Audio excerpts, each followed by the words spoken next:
Why do I love Constantine? I love his anger.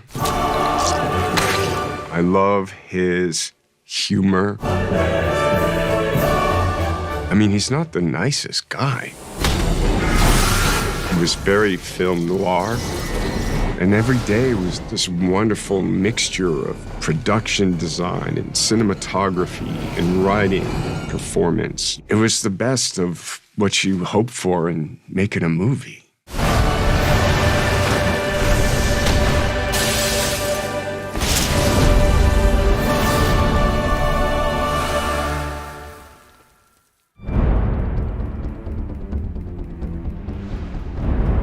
It was Francis Lawrence's first movie. The fact that it was his first feature was a benefit for the film because of his enthusiasm. It's so skillful and precise. The sequences work beautifully. The movie is very much a singular vision. It was a huge learning experience, a huge opportunity to be able to do a movie. You had no pressure, right? No pressure whatsoever. It took me 9 months to get the job. I had done primarily music videos, and I had to convince all these different people that I was responsible and had a vision, and my last meeting was going to be Keanu. Yeah. But he had said, no music video directors. And so it was like, oh my God. But luckily, I passed the test. Your take on the film, I liked it so much. I felt very confident in a way. It was just like, let's go. Behind every wall, every window, the world behind the world. What I think interested me and Akiva and Keanu is this idea of the world behind the world. There is a verisimilitude to the world, despite it being a magical world. It's a very, very grounded world. Constantine is a guy who deals with archetypal good and evil represented in Judeo-Christian blah, blah, blah. But he's a total curmudgeon. He just fucking hates it. That was the hook.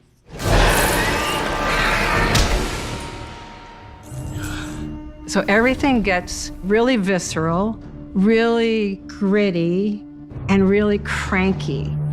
And it led me into the world of off Hollywood, LA.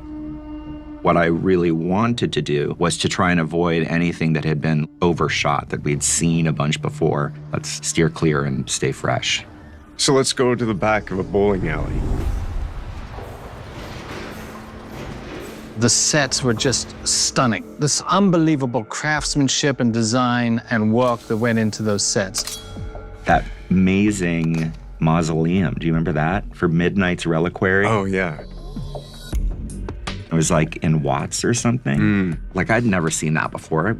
I really liked just how every set had a personality, but also how connected it was to the drama and the story.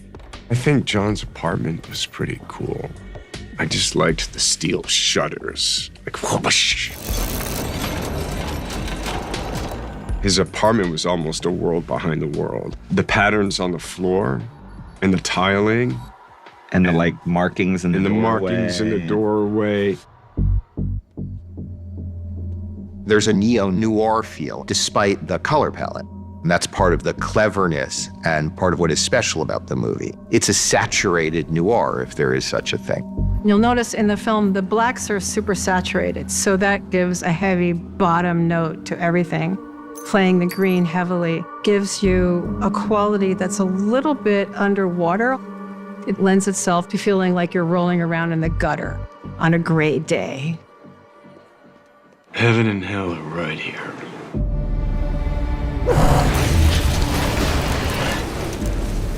When you cross over, time stops. In the original version of the script that I read, hell was like a black void. It was like sort of oily floors and piles of bones and things like that. We had to find fresh ways into things like Satan, hell. And so in discussions with Akiva early on, wouldn't it be interesting if there was a hell version of where you are and a heaven version of where you are? If you were in Brooklyn, New York, and then you transitioned, you would be in Brooklyn hell. And that liberated us. The hardest thing about any kind of fully imagined world is it could be anything. So once you give yourself some rules, it's a little bit more like coloring inside the lines. We studied those original sort of nuclear tests. There's just this intense, hot, searing wind that's blowing all the time and breaking things apart. Suddenly, the idea of hell kind of came alive.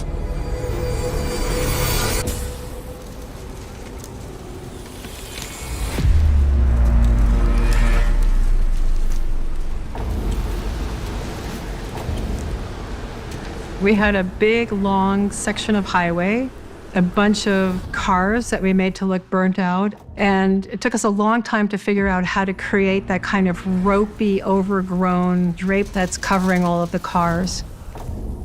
It looked pretty good in person and better with the effects. I love all that stuff. But then also the wind machine and then the tie and then trying to fix the coat.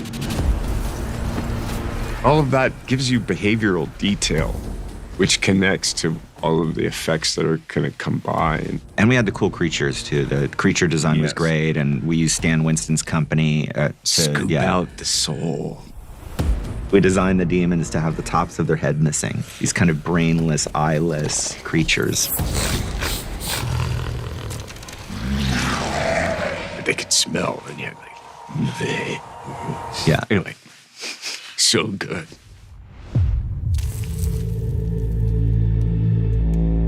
I love the cinematography.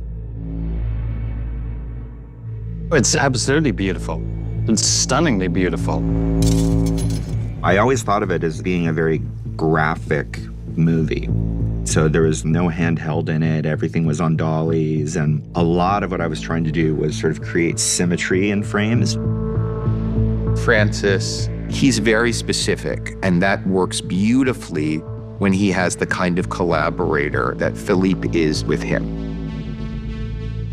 Philippe Rousselot, the cinematographer I had worked with previously. Philippe, who obviously was quite the veteran already, was supportive and collaborative on that front and wasn't annoyed by me picking the shots, and primarily focused on the lighting, which is what I think he's really, truly brilliant at. China balls on booms, and it was this beautiful sort of soft light that was really perfect. And I think he really loves and understands human faces. I love the chiaroscuro that Philippe did with the faces emerging out of shadow. There's like the intimate shots where you see that noir stylization. Then you have crazy action shots, like when the character Isabel leaps and comes flying into the pool. It's like every shot is so composed. There's a lot of water in the movie, the drip out of the spout in the tub. Ba-dunk. When Rachel walks through the door, her hair. And then you did some cool top shots right out of the gate. You get this almost objective, subjective dance in each sequence. You know, like there's something that's presentational, but then there's also something that's got style but intimacy. One of my favorite shots is the one of your watch after you've slit your wrists. Yeah. We're going down into the watch and seeing the time slow down. Slow down. As the blood is curling around through the water and the broken glass. Yeah. That was a nice one. Yeah. I guess God has a plan for all of us.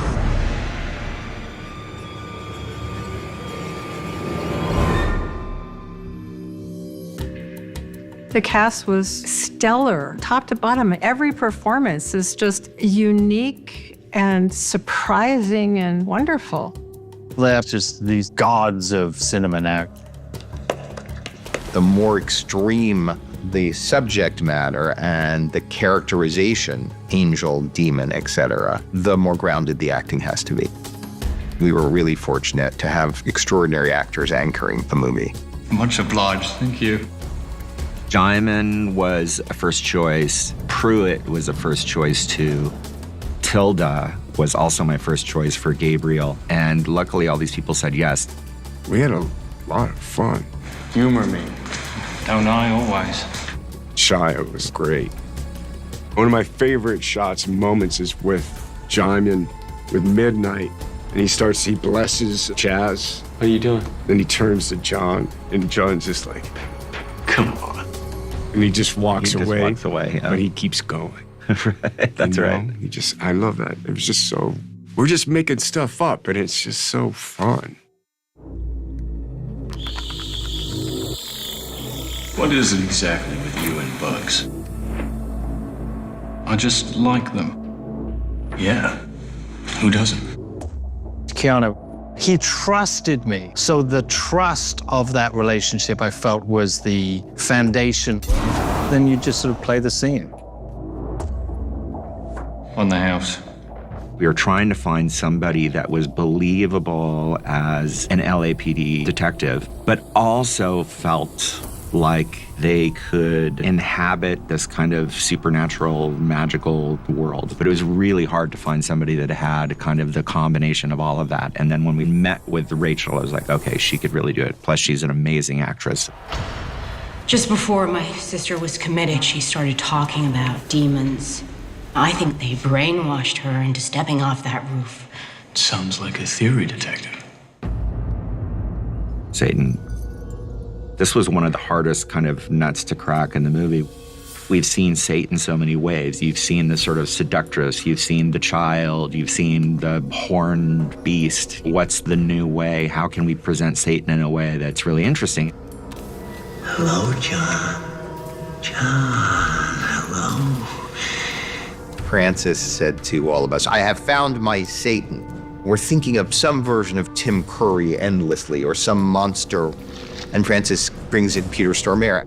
He just, in that very steadfast, determined, but kindly unyielding way, said, I really believe in this. And we all went, okay, just be right. And he was, extraordinarily so. John Constantine. John! Your soul truly belongs in hell.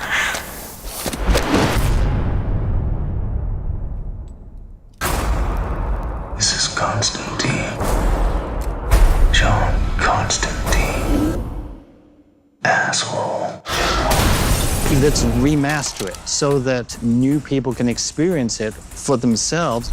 The idea that there's a generation of people now watching, having a connection to something that they weren't alive for when it was being made, I think that's fabulous. What's important is that folks get to see the movie the way Francis imagined and really enjoy a singularly cinematic experience. Like riding a bike. It's been an interesting journey emotionally, I think, with this movie. We got by box office-wise. We didn't get the best reviews. You have this mixed, strange feeling when the movie comes out. And then it's just weird over the last 20 years. I would travel around the world and everybody would have Constantine DVDs. And you're like, wow, there's a lot of Constantine fans. And you just feel that sort of growing love for this movie. Rotten Tomatoes even put out articles on movies that Rotten Tomatoes got wrong. And, you know. Oh, yeah. Yeah, and Constantine's on there. And to just sort of feel that kind of change of perception of a movie is gratifying. The fact that maybe we can get some new audiences in or just have a higher resolution version for the fans that have been loving this movie for the last 20 years. I think it's all really exciting. One last show.